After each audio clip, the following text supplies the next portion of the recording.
Hello, everyone. Today we're going to take a look at Ruin of the Reckless. And Ruin of the Reckless is another one of these roguelite styles of games that I enjoy covering a lot, but I've tried to kind of slow the coverage of these a little bit by taking a look at ones that I personally feel are kind of doing things a little bit differently in certain ways, and as I've mentioned a couple of other times, ones that are doing it in ways that could like advance the genre a little bit. And Ruin of the Reckless is a pretty interesting one. So what you'll notice first off is that this is a melee-focused game, which is very, very different for this style. It is in the kind of, Isaac or Gungeon style in terms of its gameplay, and it does it quite well. However, your default attack, and pretty much all of your default methods of attack, no matter which weapon you actually get a hold of, is melee-focused. And all of the other games of this sort tend to be projectile-centric. In Isaac, you cry very hard, so hard that it fires out at Mach speed, and in Gungeon, you tend to shoot dudes. But in something like this, it's very melee-focused, and that's one of the things that actually makes the game really hard. The game is incredibly difficult, because of course you rely on enemies getting very close to you, and those enemies really want to eat you. But there are a couple of other things that make it a bit difficult, like that thing. Ugh, we'll get onto that thing in a minute. But some of the other interesting kind of points of this are that you're on a timer. You cannot take your time in this game at all, and that also makes it quite a challenge, because of course when you're rushing through things you tend to make a lot of mistakes, or at least be more prone to making mistakes if you're me. And that makes it really easy to screw up and get hit a lot, especially when, of course, you are melee-focused and trying to dash between enemies coming close to you and weave your way through large groups of enemies without taking a hit, all while trying to clear out large pools of monsters quickly and get to the end. A scroll of random effects. And what actually happens if the timer runs out, well, you don't lose immediately or anything like that, but it makes it to where it's very difficult not to take a lot of damage, and you don't have a lot of health. 5, to be exact, when you first start. And leveling up and things does not increase that by default. So 5 hits and you're dead. When you run out of time, what actually happens is the floor becomes unstable, as the game puts it, which basically means these crazy-ass vortexes appear everywhere and they start firing projectiles at you. And the longer you stay on the floor past the timer expiring, the more and more of these vortexes appear, and the quicker and quicker they start spewing out projectiles at you, and it will eventually become like a bullet hell-esque nightmare, and you need to leave. So it is, of course, very possible to run out the timer and still leave. It's just that you need to really get out of there. You'll also see a monster count, which is interesting. They don't usually show you the exact number of enemies left on the floor, but in this case they do that because clearing out the floor completely, killing all the monsters, reducing it to 0, gives you an experience bonus. And that's very relevant for a number of reasons. But the other reason, of course, is that if you need to know, should you leave yet? Because you can leave without clearing the floor. All you need to do is get the key and get to the elevator and leave. You can do that as quick as you can possibly run between the points where the key and the elevator are. Like, there's the key right there. Now all I need to do is follow the arrow to get to the elevator and leave. I don't have to kill the monsters. But that delicious experience, though. And all that scroll did was teleport me around like an idiot. The gauntlet is wonderful, however, it's gigantic, makes you feel like Dr. Doom a little bit. And there's that thing again, I hate that thing. Alright, so let's talk about this thing for a minute. These slimes show up randomly on a floor, and I personally don't even think they should be in the game. I despise them. They show up so quickly and without any warning, almost, that they almost always take 1 health off of you. There's some of the vortexes, by the way. They almost will always take at least 1 hit of health off of you as a surprise. And when you only have 5 health, that's a big deal. That's a fifth of your health just gone immediately. And they tend to kind of be the same color as the floor, and they just show up very, very quickly. Unlike the other enemies that have those, as you've noticed, the other enemies have those spawn-in teleportation, auras around them and things like that. These slimes don't do that. They just show up out of the ground very quickly, and your reaction time needs to be, exact to dodge them. But My bigger problem with them is they basically punish you for playing well, because even if you do successfully dodge them and actually get the hell out of the way and don't get hit by them, if you strike them with your main weapon, whatever it is, your melee weapon, they take it from you. They steal your weapon. They're kind of like likes from from Legend of Zelda in a way, only instead of your shield, it's your weapon. And you have to basically chase them around with your crappy default dagger and just try and kill them as quick as you can, all while being chased by who knows what else other spawning enemies around you with a default weapon to kill them and get your weapon back. They're really obnoxious, and I don't know why they exist in the game at all. They exist to get like cheap damage off on you and then steal your weapon when you retaliate. And of course they do count towards the monster limit on the floor and will prevent you from getting the experience bonus because they're there. I hate them. Absolutely despise them, and I do not know why they exist. But anyway, continuing on. The weapon variety is actually really good. I used one there for a benefit, honestly, because the gauntlet weapon I had was pretty cool, but I wanted something else because I quite like the rapier weapon. But the gauntlet I had was cursed. There are cursed pieces of equipment, and just like in a roguelike, a traditional one, cursed items cannot be removed on purpose. You can find scrolls and things that will uncurse your equipment.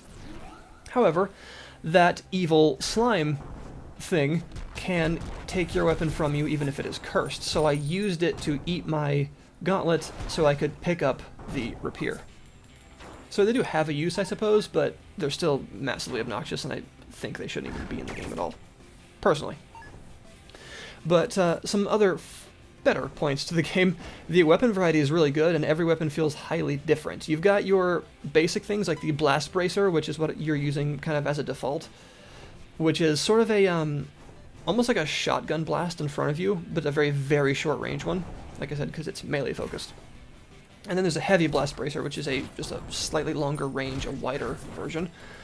And then you've got things like the rapier here, which is really sweet. It is very precise, so it's easy to dash straight past the enemy and miss them entirely, because it's like a pinpoint weapon, but it's quite strong with a good amount of knockback, and it makes you dash forward when you use it.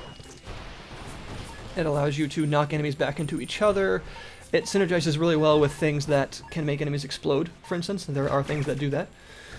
You've also got the gauntlet, which you saw earlier, and some other really cool things like the scythe, which is one of my favorites. The scythe is a very large weapon that has a very wide sweeping effect, and as you can tell, something like that with this number of enemies on screen at any given time, a big sweeping weapon that hits a large number of them at once is very useful. But the scythe is hard to use because it has a delay between hitting the attack button and it actually sweeping, and that's not like a problem with the controls. It's designed that way on purpose, because the scythe is sort of summoned next to you and then it sweeps forward slowly. So you have to learn to use the timing of that properly to hit as many enemies as possible. And you can combine the melee strikes with the dash button to sort of create your own combat style, which is very interesting. For instance, you see me doing a lot of sideways dashes with the rapier here to cover more horizontal ground, because it's such a precise pinpoint weapon that allows me to hit more enemies in a wider radius with it. And you also see me doing like a lot of dashes backward the second I attack with it. That way because it makes you dash forward automatically, that way I don't end the attack in the middle of a bunch of enemies. And you can do things like this with pretty much every weapon to come up with your own combat style. It's actually really neat. It's a really cool aspect of the combat system in the game. It looks a bit simple at first, but when you get into it, it's really not at all, and there's a lot to it. And I appreciate that kind of, I suppose you would call it just easy to learn, hard to master, but I find that to be a little overused. You've also got a spell that you can equip at any given time. You will start with a basic fireball spell, and this is your ranged option, and those big armored dudes are crazy, by the way. They are awesome.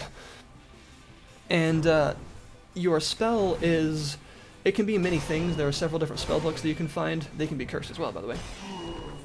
And spells can range from fireballs to lightning strikes to tremors to a mirror image of yourself that will mimic your attack. There are lots of them, laying mines even. They are very powerful, and they are chargeable. If you just tap the spell button, you will fire a weak or few projectile version of it, or if you charge it, you can just shotgun out a huge blast of them, like that right there was the fully charged version of Mirror Image, which surrounds you with a bunch of versions of yourself. But charging a spell makes you stand still, so you gotta be careful when you do that. And it takes a minute, and it also uses up more charges in the spellbook, and the spellbook charges can only be replenished in a specific number of ways, and they aren't necessarily easy to find, so you may be replacing your spellbook more often than you will be actually replenishing the one you currently have. Of course, there are these shops.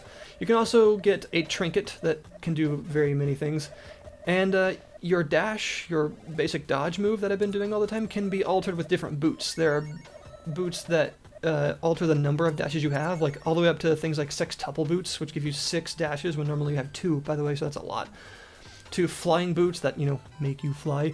To jumping boots that change your dash into an actual hop.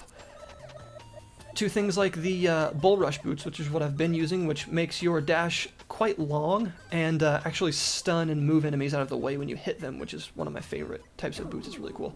I like that aspect of the game, actually allowing you to alter your dash, although that is a bit of added difficulty to the game, because a lot of games like this have a very specific dodge roll or dash maneuver that you have to put a lot of effort into learning the timing and the distance and things like that of, you know, like how much immunity frames it gives you and things like that. But when you have a game like this that has so many items that actually change how it works, it becomes a lot more difficult to learn because it's constantly changing how it works. So you can't just, you know, put a lot of time into learning exactly how much distance it covers and how much cooldown time it has and things like that, because that will be changing depending on what you're equipped with. So that is an added bit of difficulty, but it is a fun added bit of difficulty that I feel actually adds to the game as a whole. I should also explain the reason for levels and all that, because, you know, that's important. So you may notice up at the very top left above the health gauge, which is the big orb with 2 out of 5 in it right now because I'm almost dead, you'll see the little thing that says 5 out of 7. Those are orbs, and you'll see me picking them up occasionally. They are sort of like your main method of progression in the game, your big perk system. They can do all sorts of things, including give you extra active abilities to use. And you can only equip a certain number of those orbs equal to your level. So in order to power yourself up, basically like get more perks and passive and active abilities and things, you've got to get these orbs, and in order to be able to actually absorb more of these orbs, you need to level up. And that's what it's for. You can also smack the orbs, and that will detonate them, and actually allow you to basically use them as like a grenade if you don't want to absorb them. That does, of course, destroy them, so you can't have them, but it does do quite a bit of damage. And this is where I knew I was basically screwed, but I was gonna go out in style, just trying to kill all of these things. I see there's a card over there, which I'll explain in a minute, but I really wanted to kill these guys, and I knew if I just tried to sit over there and absorb that card, I was gonna die. The cards are like tarot cards. They're called chaos cards, and they allow you to actually customize the difficulty of the game. So I think I'm gonna get it, and boom. Dick slimes. Ew, sounds even worse than I thought it would. But yeah, so the chaos cards are actually a very cool part of the game, and I'll show you that really quick too.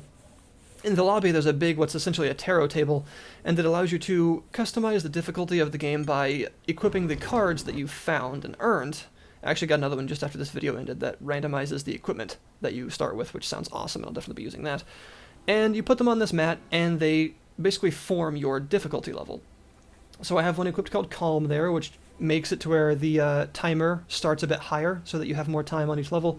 I have one that gives you slightly better starting gear, and one that makes it to where you don't get knocked back when you take damage. And there's a bunch more that I have, like that one that just makes things really hard. That makes things really easy. I've got that one that makes you take a bunch of extra knockback and move really slow. Basically, there are ones that make the game a lot easier, a lot harder, or just add different effects. So you can customize your experience a lot there and earn different ones as you go from killing enemies and from other milestones and things like that. And I'm guessing bosses also drop them, and you can buy them. So that's really cool. The game itself is pretty great, and I've been having quite a bit of fun playing it. I would recommend it because it does quite a bit of things differently, and a melee-focused roguelite is a rarity indeed, and this does it well. It's also got co-op, so there you go. All this in a pretty tight package for $15 on Steam. Not bad. I'd recommend it, and I do like the art style as well. It's pretty cool. A nice sort of 16-bit art style, very colorful. So anyway, thank you very much for watching, and I'll see you next time.